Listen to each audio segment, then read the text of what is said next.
ये देख सकते हो मारुति सुजुकी है, इको गाड़ी है, जो कि इस पर एक्चुअली प्रॉब्लम क्या अभी आपको बताते हैं। गाड़ी हमारी स्टार्ट है, ये देख सकते हो। इसका क्लच दबाने पे आवाज़ आ रहा है, देख सकते हो अभी।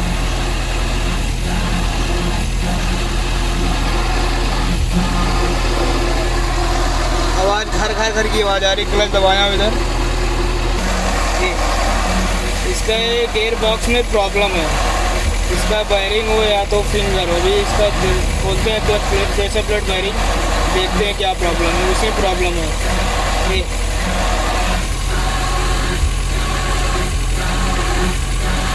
गाड़ी का जो क्लच दबाने पर खर खर की आवाज़ आ रही थी, clutch plate pressure plate bearing मैंने खोल चुका हूँ, देख सकते हो। आपको दिखाते हैं क्या प्रॉब्लम है इसमें। इधर देख सकते हो इसका गेयर बॉक्स से बाहर निकला है। इसका मेन प्रॉब्लम तो इसका पहले वायरिंग ख़त्म हो चुकी है, देख सकते हो पूरी तरह है वायरिंग इसका ख़त्म है। इसका देख सकते हो क्लच प्लेट भी ख़त्म हो चुकी है, प्रेशर प्लेट भी हिट हो गई है, ये भी ख़त्म हो चुकी है। देख सकते हो रिपीट इसकी ऊपर आ चुकी है, इसलिए ख़त्म हो चुकी है। Clutch plate pressure plate wiring भी डालना पड़ेगा, वायरिंग मेन प्रॉब्लम है इसका। मारुति सुजुकी इको का जेन्युइन पार्ट आ चुका है अपना, क्लच प्लेट प्रेशर प्लेट है अपना।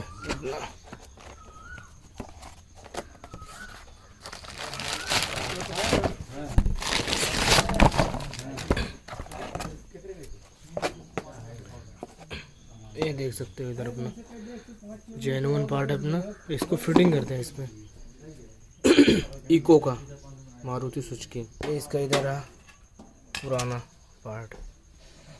इको कंप्लीट हो चुकी है अपनी, जिसका गेयर बॉक्स कंप्लीट हो चुका है।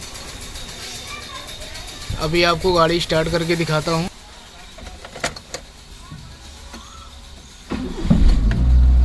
गाड़ी स्टार्ट हो गई है।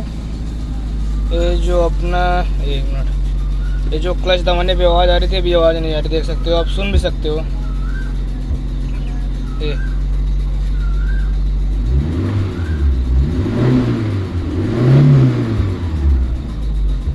अपना clutch plate pressure plate wiring लग के गाड़ी में कंप्लीट हो गई एकदम। ये मैंने क्लच दबाया, ये इधर मैंने 1 नंबर गेयर लगाया, ओके है गाड़ी अपना। 2 नंबर आवाज़ अपनी जा चुकी है। मिलते हैं नेक्स्ट वीडियो में, तब तक के लिए जय हिंद जय भारत।